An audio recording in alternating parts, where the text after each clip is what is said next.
Elon Musk is coming to you. And it's closer than you think. I never expected a message like that to show up on my phone. It was 3:17 a.m. The world outside my window was silent, wrapped in a thin layer of fog. I had been half awake, scrolling through my thoughts rather than my feed, wondering if the choices I'd made in the past few years had meant anything at all.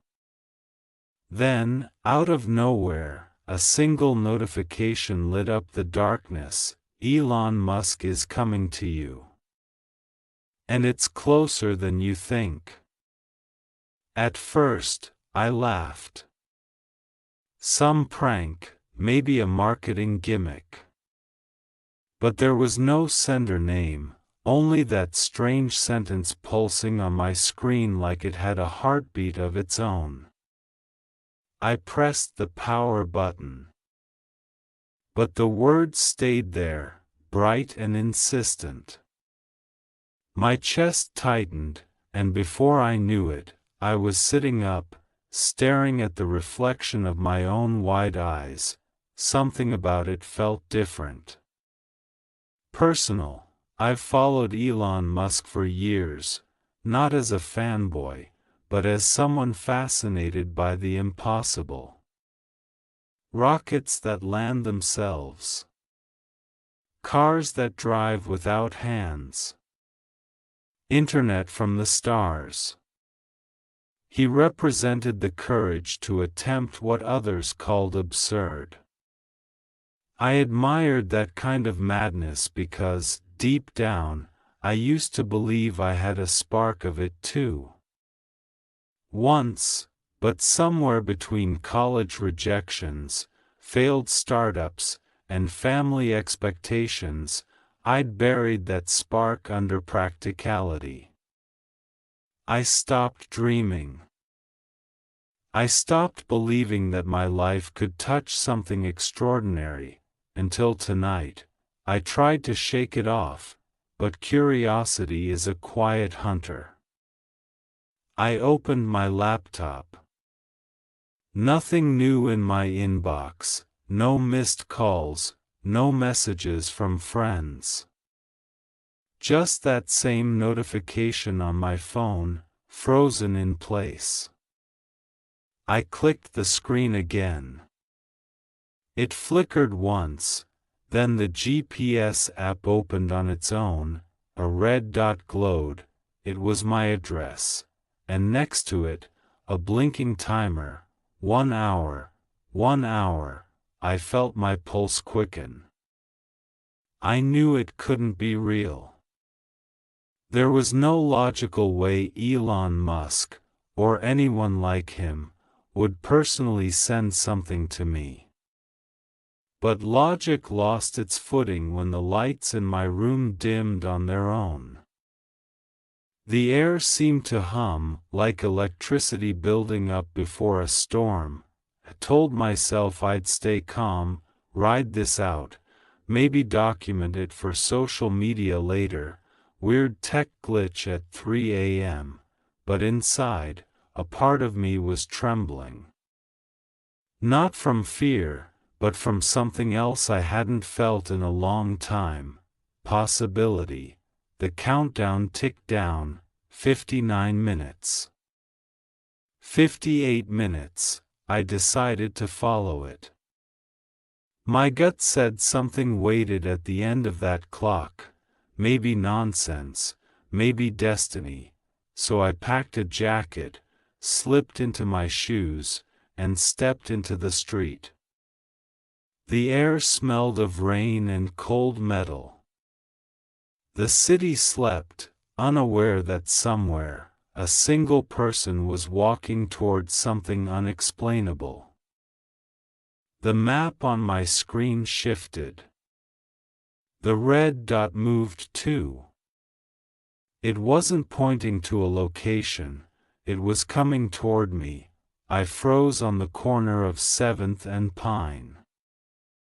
A low vibration rippled through the pavement.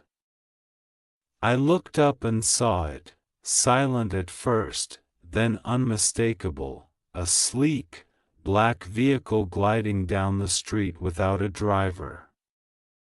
A Tesla. Its headlights sliced through the fog like twin beacons. It stopped right in front of me. The door lifted open, smooth as breath. Inside, a screen lit up with words, "Get in." Destination, inspiration. I stared at it for a long second, weighing every rational thought I'd ever had against the thrum of my heart. Then I got in. The car moved without sound, accelerating down the empty road. The interior smelled faintly of ozone and leather. My reflection floated on the glass, overlaid with city lights flickering past. I tried to speak, but the car responded before I did. "Welcome. Elon Musk requested your presence." Requested my presence. I almost laughed again, but the sincerity in the car's synthesized voice froze the sound in my throat. It wasn't playful. It wasn't a marketing stunt. It was deliberate, coded, confident, exactly how I'd imagine one of his AIs to sound. "Where are we going?" I asked. "Home," it replied. "I am home." Not yet. The city blurred into darkness, then into open highway. My phone vibrated again. Another message appeared, this time with an attached video. Elon Musk stood in it, or rather, a pre-recorded version of him. He was in a bright white lab, SpaceX logos in the background. His voice was calm, direct. "If you're seeing this, it means you've reached the stage where hesitation no longer serves you. There's a place for people like you, people who almost gave up, but didn't. You're about to see what belief looks like when it's tested." The video ended.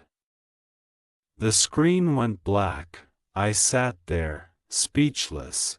It wasn't fame or fortune that stirred in me. It was the reminder that maybe I hadn't been forgotten. Maybe all the failures, the missed chances, the sleepless nights weren't punishment. Maybe they were preparation. The car slowed near the outskirts of the city. Ahead, an enormous structure rose from the ground like a ship built for the sky. The Tesla logo shimmered faintly at its gates, but above it, I saw another sign, one word that glowed electric blue: Asperia. The car door opened. I stepped out. Wind swept across the barren land, carrying the hum of distant turbines. The gates parted without a sound, and I walked through them like someone entering a dream. Inside, the building pulsed with quiet life: screens, machines, human silhouettes moving in focused rhythm. A woman in a silver jacket approached me. "No ID, no expression. You've arrived," she said. "Where am I?" "The next step." She led me through a hallway where walls shifted colors with our movement. I caught glimpses of inventions, holograms, prototypes, what looked like energy modules smaller than batteries but glowing with infinite potential. I felt like I'd walked into the future. Finally, she stopped before a glass door. "He's waiting." The door opened. Elon Musk stood inside, not like a billionaire on a stage but like someone who'd been expecting me. He wore no suit, just a black t-shirt and jeans. His eyes studied me quietly, as if measuring more than what they saw. "You came," he said. "I wasn't sure this was real." He smiled faintly. "Most people aren't sure until they act." I didn't know what to say. Every question I'd ever wanted to ask him evaporated. He gestured to a chair. And I sat. The room was minimalist, just a table, 2 chairs, and a wall of glass overlooking an assembly line of things I couldn't comprehend. "Why me?" I asked. "Because you stopped believing in yourself," he said. And that's the moment most people need a reason to begin again. His words landed like electricity. I felt exposed, seen. He continued, "The world doesn't change because of perfect people. It changes because someone somewhere refuses to quit, even when it makes no sense. You used to have that. You can have it again." He stood and walked to the glass wall. "Do you know why rockets fail before they fly?" he asked. "Because they're tested to their limits?" He nodded. "Exactly. Failure isn't the opposite of progress, it is progress. Every explosion teaches you something you couldn't learn any other way." He turned toward me, eyes steady. "You've failed enough. Now it's time to launch." I didn't understand what he meant until he pressed a small device into my hand, a sleek metallic cube humming softly. "Take it," he said. "It's yours." "What is it?"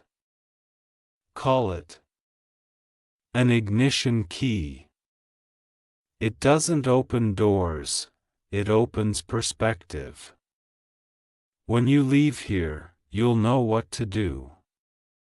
And just like that, he was gone. The lights dimmed. The glass wall turned opaque. I was alone with the cube. It pulsed once, twice, then projected a tiny hologram, a blueprint of something that looked like a new kind of battery. But organic, alive. I realized it wasn't just technology, it was an idea waiting for someone brave enough to build it. That someone had to be me. When I walked back outside, dawn was spreading over the horizon. The Tesla waited, silent as before. I held the cube close and climbed in.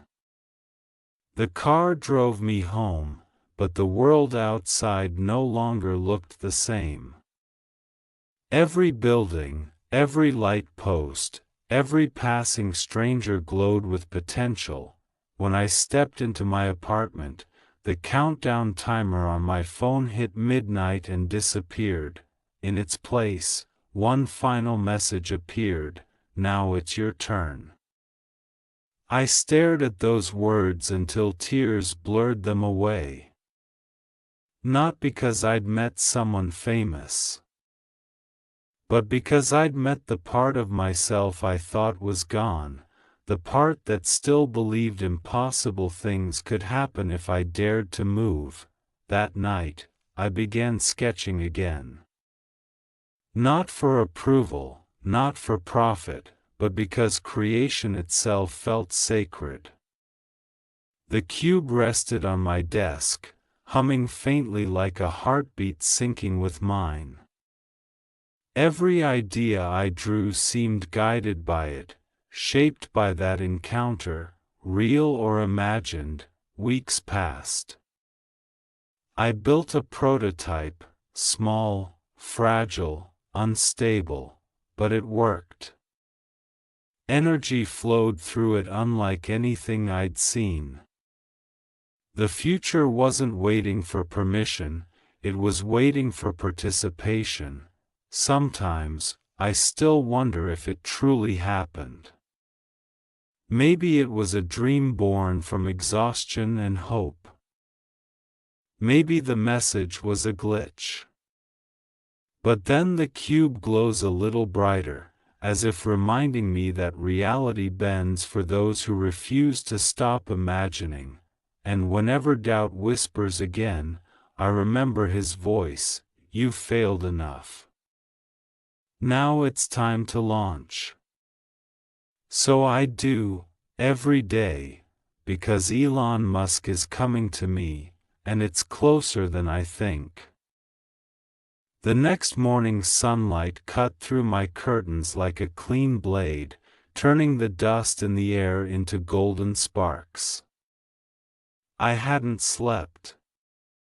The metallic cube still pulsed on my desk, steady and soft, like it had a pulse of its own.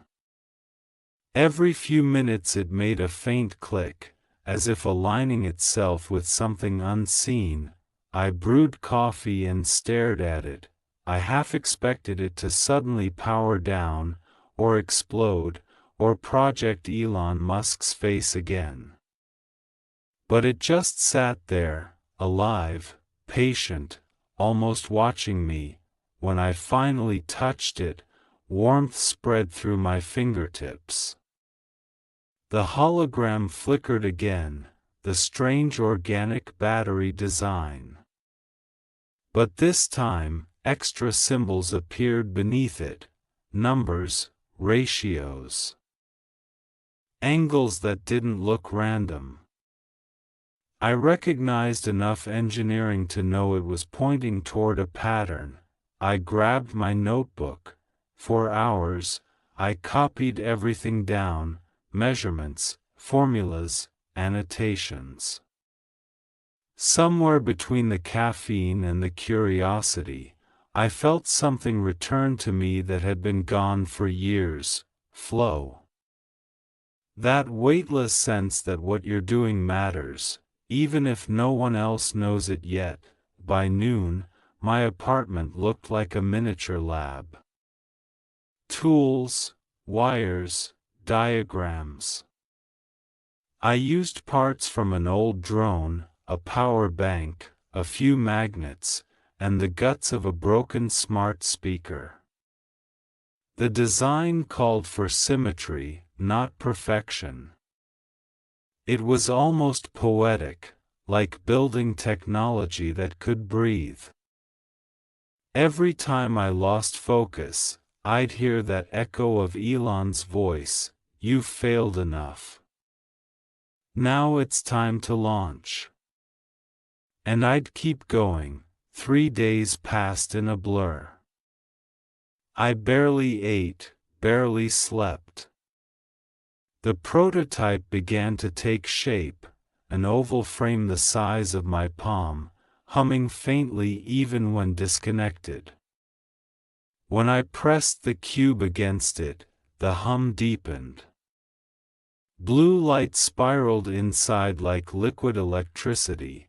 Something happened then, an alignment between the cube and the device, like recognition. For one breathless moment, the whole room brightened, and the lights flickered. My laptop rebooted on its own, displaying a line of text across the screen: "You are connected."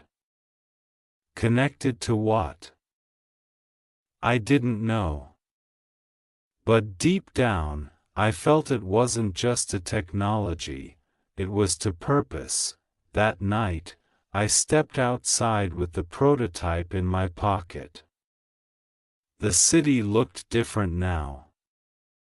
I noticed details I'd ignored for years: the quiet courage of people waiting for buses, the lights burning in shop windows long after midnight, the rhythm of a world still trying. I realized that the invention didn't have to change the whole planet, it just had to prove that I could still change something. When I got home, I opened my laptop again. There was a new email waiting in my inbox. No sender name. No subject. Just an attachment and one line of text. Phase 2 begins when you stop waiting for permission. The attachment was a single image, coordinates in Nevada, somewhere near the desert where SpaceX did early testing. I didn't need more explanation. I packed a bag. The flight to Nevada felt surreal. My hands shook every time I thought about what might happen when I reached those coordinates. Maybe it was another illusion, a coincidence, or maybe I was about to step into something extraordinary again. When I arrived, the desert stretched out like a blank canvas under the sun. The GPS on my phone led me to an unmarked gate. A single security drone hovered overhead. Then, as if recognizing me, the gate slid open. Beyond it lay an enormous hangar, the kind of place that didn't appear on any map. Inside, there were rows of prototypes, half-assembled engines, solar collectors shaped like petals. Engineers moved quietly among them, focused and fast. At the far end, a large banner read, "Project Prometheus, lighting the impossible." A woman approached, different from the one I'd met before, but with the same expression of knowing. "You brought the key?" she asked. I nodded and held up the cube. "Good," she said. "He told us you'd come." They led me to a workstation surrounded by monitors. One displayed my prototype's blueprint in real time, as if the system had already scanned it from my pocket. "Your design fills a gap we couldn't close," she explained. "Energy that renews itself through magnetic resonance. He calls it the symbiotic core." I asked, "Elon?" "He's not here right now, but he's watching the data feed." The thought that he could actually be observing my creation made my heart hammer. But at that moment, fear no longer had power. I realized something simple but freeing. The people who change the world aren't necessarily geniuses, they're just people who try anyway. We tested the device together. When it powered up, the hum became a melody, a vibration that seemed to reach inside every metal beam in the room. Lights flickered, and the monitors displayed energy levels none of them had seen before. The woman smiled for the first time. "Congratulations," she said softly. "You've just rewritten the rules." Later that night, when everyone left the hangar, I stood alone, watching the desert stars above. The cube sat on a table beside me, glowing brighter than ever. I could almost feel a presence, quiet and guiding, as if Elon himself was there. I whispered into the open air, "Why me?" And somewhere deep inside, I heard the answer, not in words, but in feeling, because you were willing to listen when the message came. When I flew back home the next morning, the world looked both smaller and wider. Smaller, because I understood how much of it was still waiting to be built. Wider, because I knew I wasn't limited by my old fears anymore. I didn't tell anyone about what happened. Some things lose their magic when explained. But every time I walked past my desk and saw that cube, I remembered that possibility is not a place, it's a direction, and that direction was forward.